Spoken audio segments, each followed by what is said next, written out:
There was a time when Deacons was everywhere. The kind of everywhere where the floor shines, the mannequins have better posture than you, and one shirt can make you reconsider your entire salary. For decades, Deacons sold Kenya an idea that fashion did not have to come from a tailor, a suitcase, a market stall, or an auntie returning from London. You could walk into a proper store, pick a recognized brand, enter a fitting room, look at yourself under very dishonest lighting, and become the person you imagined you were. By 2016, the company was operating dozens of stores across East Africa and selling clothing, footwear, homeware, sportswear, fitness equipment, and baby products under an impressive portfolio of international names. Then it listed on the Nairobi Securities Exchange. 2 years later, it was in administration. A company founded in 1958 had survived colonial Kenya, independence, import controls, economic shocks, and the arrival of modern malls. Yet somehow, the final blow came after it had become bigger, more visible,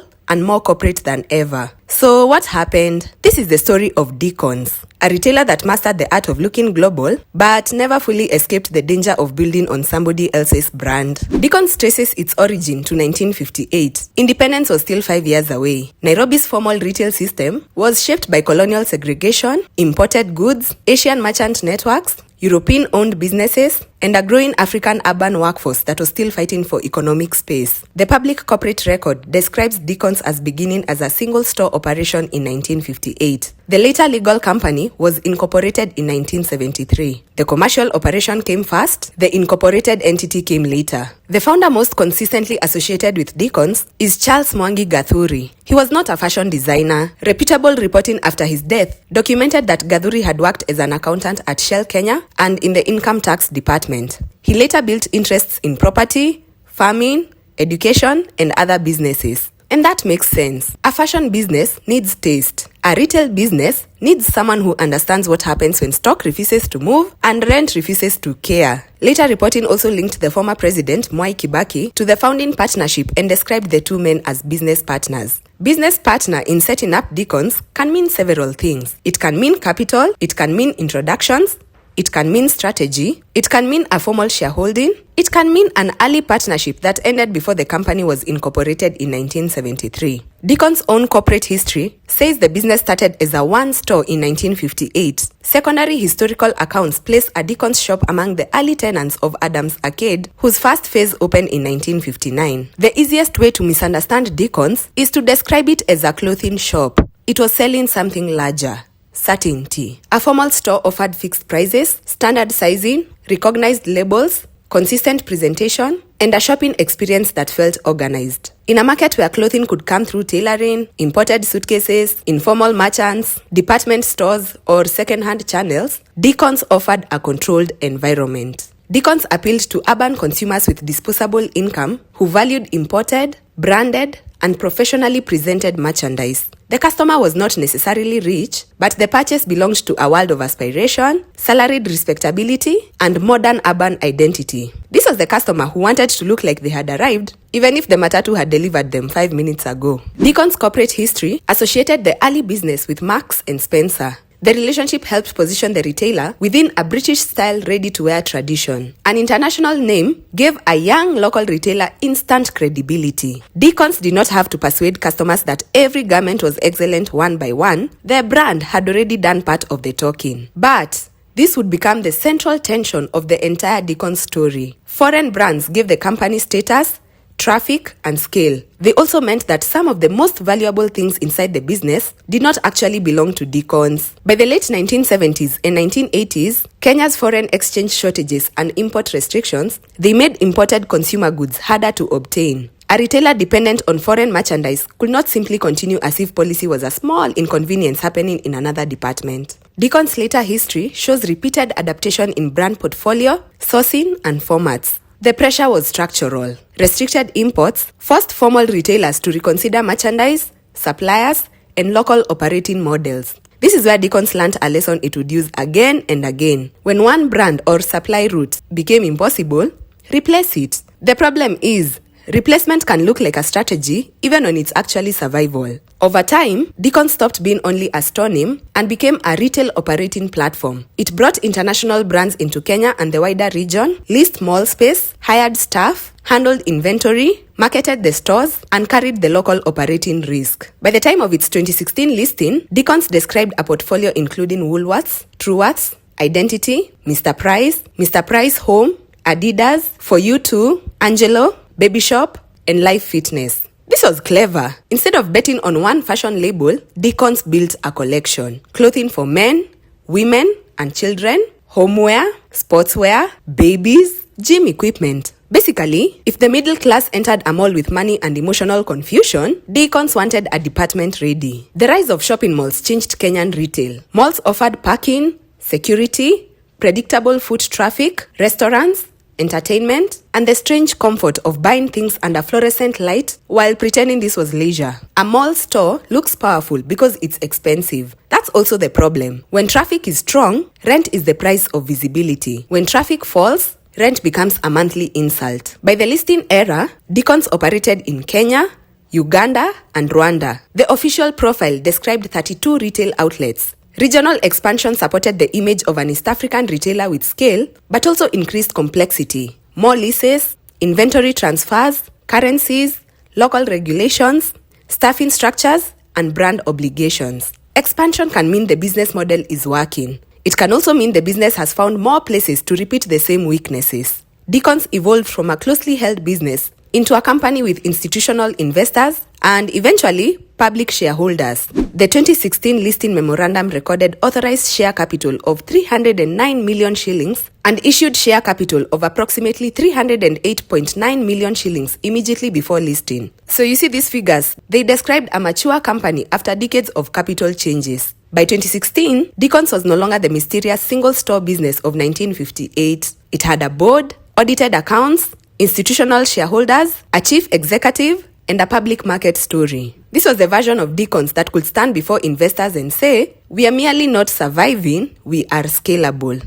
Deacons listed on the Nairobi Securities Exchange in July 2016 through a listing by introduction. That meant existing shares were admitted to trading rather than the company raising fresh capital through conventional public offer. A listing by introduction can provide liquidity, visibility, and a public valuation. But it does not automatically inject the cash that an expanding retailer may need for inventory, store development, and working capital. Deacons arrived at the NSE dressed for the occasion. But the listing itself, it was not a giant shopping bag full of new money. For 2015, Deacons reported sales of approximately 2.383 billion shillings, an operating profit of about 141.6 million shillings. In 2016, sales declined by 3.1% to approximately 2.3 billion shillings, while the company swung to an operating loss of roughly 385 million shillings. That is not a gentle deterioration. That is the financial equivalent of walking confidently into a fitting room and discovering the zip has resigned.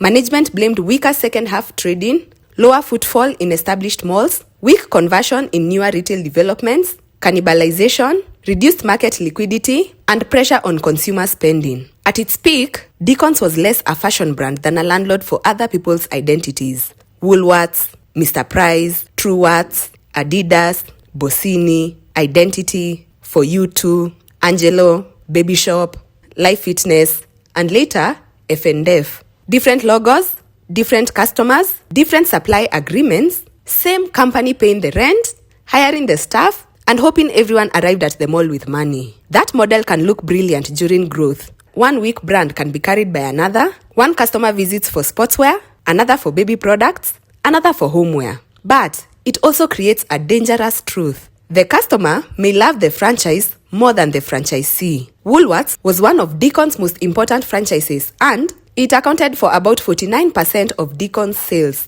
You see that number? That explains why the Woolworths restructuring, it was not a minor portfolio adjustment. It was a surgery. In 2013, Woolworths Holding moved away from the old franchise arrangement and created Woolworths Kenya Limited. Woolworths Holding, from Mauritius, it owned 51%. Deacons retained 49% and continued managing the venture. The immediate logic was clear. Woolworths wanted more direct control over its African operations. Deacons received compensation reported at 405.8 million shillings when the structure changed. Then, on 31st December 2015, Deacons sold its remaining 49% stake. Woolworths Kenya became fully owned by Woolworths Holdings. Deacons recorded a gain from the transaction, and management publicly described the relationship as healthy. Now, listen carefully to the language. Deacons did not say that we have been chased. It said it wanted to invest in its own business, introduce new brands, and grow independently. That may have been true, but strategically, Deacons had surrendered a brand that had once generated nearly half of its sales. It received cash, and it lost a customer magnet. And cash from selling the kitchen can make the sitting room look very profitable for 1 year. After Woolworths, Deacons needed to fill holes in its offer, especially lingerie and men's formal wear. The answer was F&F, Tesco's fashion brand. F&F opened its first African store at the Hub in Karen in December 2016 under a Deacons franchise agreement. A second store was planned for Sarit Center in January 2017. The agreement contemplated 5 stores over 5 years with possible regional expansion. The pitch was almost perfect. International fashion at competitive prices, backed by Deacons' experience building foreign brands in Kenya. But the timing was terrible. F&F arrived after Deacons had lost Woolworths revenue, just as the retailer's financial performance was deteriorating. By the time administrators sought buyers in 2019, F&F was still one of the businesses being offered for sale. So F&F did not leave before the collapse in the way Woolworths and Mr. Price did. It remained among the surviving operating banners, but it entered a company whose foundation was already cracking. Mr. Price and Mr. Price Home had operated in Kenya through Deacons from 2007.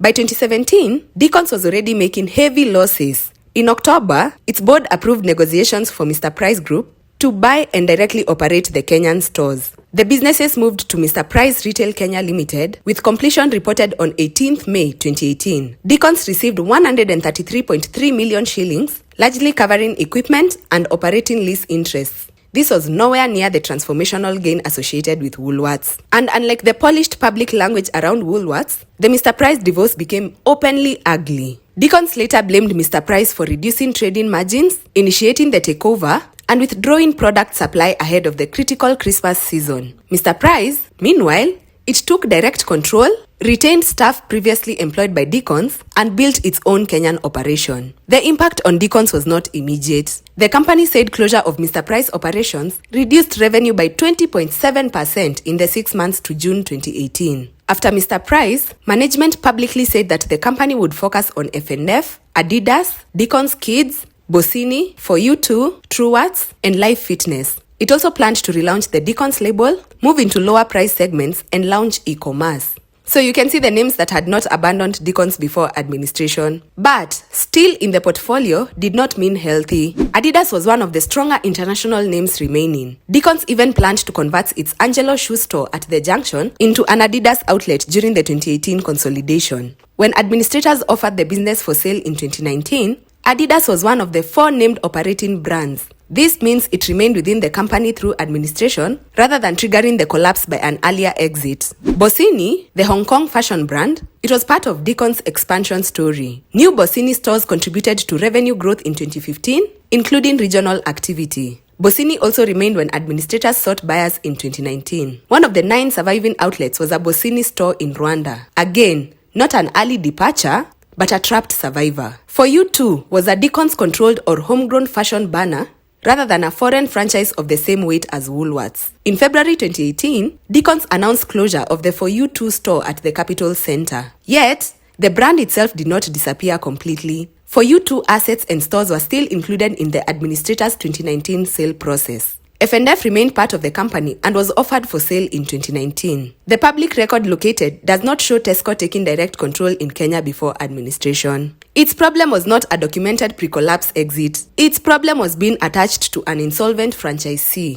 Truworths had been part of Deacons' portfolio for years and was still named by management after the Mr. Price transfer. However, the 2019 administrator sale notice prominently named For You Too, Adidas, Bossini, and F&F, not Truworths. So we can just say that its presence had reduced or ended around the collapse. Same case applies to Life Fitness. It was the same as Truworths. It was still named in Deacons' post Mr. Price portfolio, but it was not among the 4 banners highlighted in the 2019 sale notice. In February 2018, Deacons announced a consolidation plan. The Angelo store at the junction would be converted, reporting variously describing conversion into F&F or an Adidas format as the portfolio was reorganized. The baby shop store at the junction was to close or shift away from its franchise model. The For You 2 store at Capital Center and a discount store on Thika Road, they were also targeted. And these were not external brand owners all storming out. They were Deacons cutting stores, changing formats, and trying to stop loss-making units from bleeding the rest of the company. The brands did not operate in a vacuum. Deacons expanded through malls and leases. Its model was asset-light. Stores were largely rented, while much of the value sat in stock,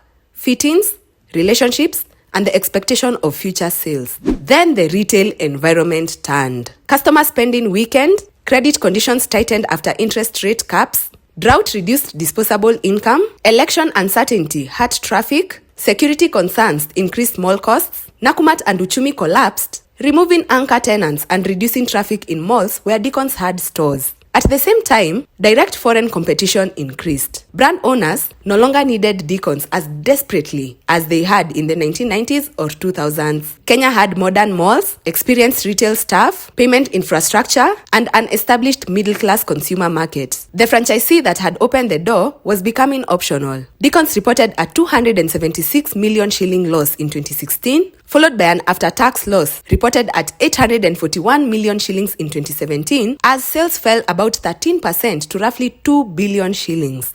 In the first half of 2018, losses reached 229.5 million shillings. Mr. Price's closure cut revenue by 20.7%. By November 2018, the board placed the company into administration because it could not meet obligations to suppliers, banks, and other creditors. When Deacons entered administration in November 2018, Woolworths was already gone, Mr. Price was already gone. The remaining operating structure included brands such as Adidas, Bossini, F&F, and For You 2, with reporting also naming Deacon Kids, Truworths, and Live Fitness around the period. In May 2019, administrators offered the business and assets of For You 2, Adidas, Bossini, and F&F for sale. There were 9 outlets, 8 in Nairobi malls, and 1 Bossini store in Rwanda. Deacons owed more than 1 billion shillings. Administrators later reported more than 120 creditors. Assets shown at about 606 million shillings, they were estimated to fetch only around 63 million shillings in a forced sale. That is the ugly mathematics of retail collapse. A fitted store can cost millions to build. Once the company fails, the shelves are shelves, the mannequins are plastic, and the franchise agreement may be worth nothing. By the first half of 2017, Deacons reported a net loss of approximately 180 million shillings, with management citing the difficult operating environment and inflationary pressure on consumers. In the 6 months to June 2018, the loss widened to approximately 229.5 million shillings, while revenue fell to roughly 378 million shillings, from about 1 billion shillings in the comparable 2017 period. So you can see that revenue did not merely decline, it was cut by more than half. At that point, the company was no longer discussing a bad season, it was fighting for oxygen. Kenya's 2017 election cycle, inflation, tighter liquidity, and weakened discretionary spending that hurt retailers selling non-essential goods. Clothing is necessary. Branded mall fashion is negotiable. When households are squeezed,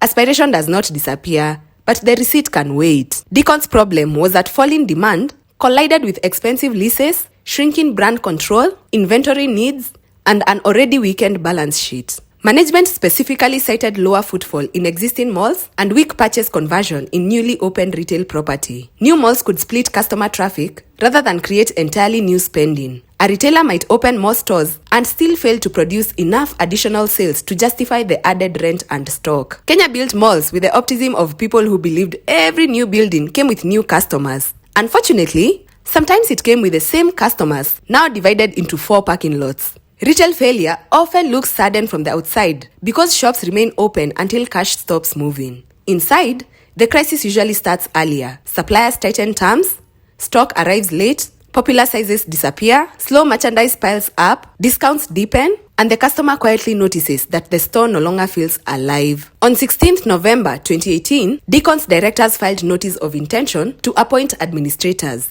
A newspaper notice was published on 18th November. Joint administrators were appointed on 23rd November 2018. The timing later became the subject of litigation, with a creditor arguing that the appointment occurred before the statutory 7-day period had expired. Administration is not the same thing as liquidation. In theory, it creates breathing room. It can protect a company from individual creditor action, while administrators assess whether the business can be rescued, sold, or wound down in a more orderly way. In practice, it also means the creditors have reached a point where normal control is no longer enough. Court records show that Ideal Locations Limited, the landlord of premises at City Mall in Nyali, they challenged the appointment of the administrators. It alleged that Deacons owed substantial rent arrears and that the administration appointment frustrated recovery, while company property remained in the shop. This is where the glamorous fashion story ends up in the most unglamorous place possible. Rent arrears, locked premises, and lawyers arguing over whether the appointment paperwork was filed 2 days too early. By November 2018, Business Daily estimated that Deacon's top 10 shareholders, they had lost approximately 1.2 billion shillings in paper value since the July 2016 listing. Shares held by major owners, including members linked to the founding families,